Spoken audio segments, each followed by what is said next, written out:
Hallelujah. स्वागत है आप सबका रोज की रोटी में। तो आइए परमेश्वर के वचन से, जो कि अपोस्टल करमवीर अब्राहम द्वारा लिखा गया है। आज का विषय है प्रार्थना की सामर्थ। हालेलुया। मेरे प्रियो, बाइबल बताती है कि आपकी लड़ाई शैतान के साथ है, जो कि आत्मिक लड़ाई कहलाती है। आप कभी भी शैतान से शरीर के द्वारा नहीं जीत सकते। शैतान को केवल आत्मा के द्वारा हराया जा सकता है, क्योंकि बाइबल कहती है कि आत्मा हर समय तैयार है युद्ध करने को शैतान के साथ, लेकिन हमारा शरीर दुर्बल है। इसी कारण परमेश्वर हमें बपतिस्मा लेने को कहते हैं, ताकि हम शरीर में मरकर आत्मा में जी उठे, क्योंकि शैतान एक दुष्ट आत्मा है जो हर दाव खेलना जानता है, जो आपके शरीर और आत्मा को पाप में डाल देता है। इसीलिए आपको हर रोज प्रार्थना करने की ज़रूरत है। जैसे दानियल उसका 6 अध्याय उसके 7 से 9 वचन में लिखा है, राज्य के सारे अध्यक्षों ने और हाकिमों, अधिपतियों, न्यायियों और राज्यपालों ने आपस में सम्मति की है कि राजा ऐसी आज्ञा दे और ऐसी कड़ी आज्ञा निकाले कि 30 दिन तक कोई, हे राजा, तुझे छोड़ किसी और मनुष्य या देवता से विनती करे, वह सिंहों की मांद में डाल दिया जाए। 8 इसीलिए अब हे राजा, ऐसी कड़ी आज्ञा दे और इस पत्र पर हस्ताक्षर कर, जिससे यह बात मादियों और फरीसियों की अटल व्यवस्था के अनुसार अदल बदल ना हो सके। 9 तब दारा राजा ने उस आज्ञा पत्र पर हस्ताक्षर कर दिया। ये उस समय की बात है जब राजा ने अपने राज्यों में 120 ऐसे अधिपतियों को ठहराया जो पूरे राज्य में अधिकार रखें, और उन 120 अधिपतियों के ऊपर अध्यक्ष ठहराए। इनसे एक दानियल था।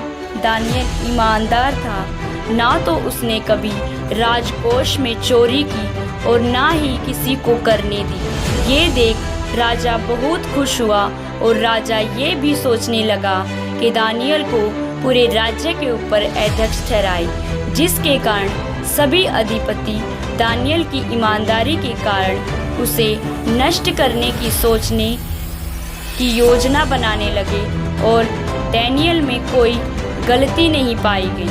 परंतु उन्होंने देखा कि दानियल अपने परमेश्वर में लीन रहता है, ये प्रार्थना करना भी नहीं छोड़ता, क्योंकि न इसी बात में इसे फंसाया जाए। तो उन अधिपतियों ने राजा की बड़ाई करके फरमान जारी कराया कि कोई भी व्यक्ति राजा को छोड़ और किसी से प्रार्थना ना करे। अगर कोई ऐसा करे तो शेरों की मांद में डाला जाए। परंतु दानियल को ये बात मंजूर न थी, और वो प्रार्थना करता रहा।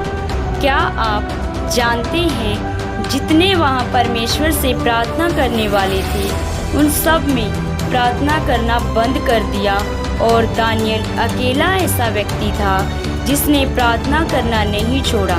उसकी प्रार्थना ही उसे शेरों के मुंह से बाहर लेके आई। दानियल की प्रार्थना ही से उसके लोग आज़ाद हो सके। आज लोग प्रार्थना करने में कमज़ोर हैं, जिस कारण शैतान उनके जीवन से कभी नहीं जाता। वे अपने घराने को छुड़ाने में असमर्थ हैं। अगर आप चाहते हैं कि आपके बंधन टूटे, आपकी पीढ़ियों के श्राप टूटे, तो दानियल की तरह प्रार्थना करते रहो।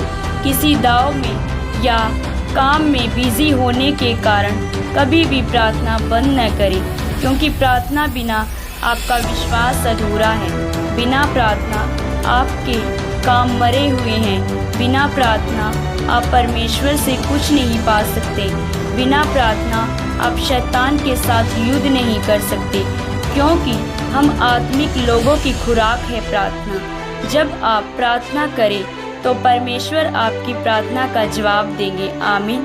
जब आप प्रार्थना करें आप अपने बंधनों को टूटता हुआ देखेंगे, वे टूट जाएंगे यीशु के नाम में, आमीन। आपकी प्रार्थना दानियल की तरह आपको हर मुश्किल से बचाएगी, आमीन। इस वचन के पढ़े व सुने जाने पर परमेश्वर आपको आशीषित करे, आमीन। अगर आप रोज़ की रोटी वचन हर रोज़ खाना चाहती हैं तो हमारे यूट्यूब चैनल को सब्सक्राइब करें और साथ ही बेल आइकन को दबाना ना भूलें, ताकि हम आप तक रोज़ की रोटी वचन हर रोज़ पहुंचा सकें।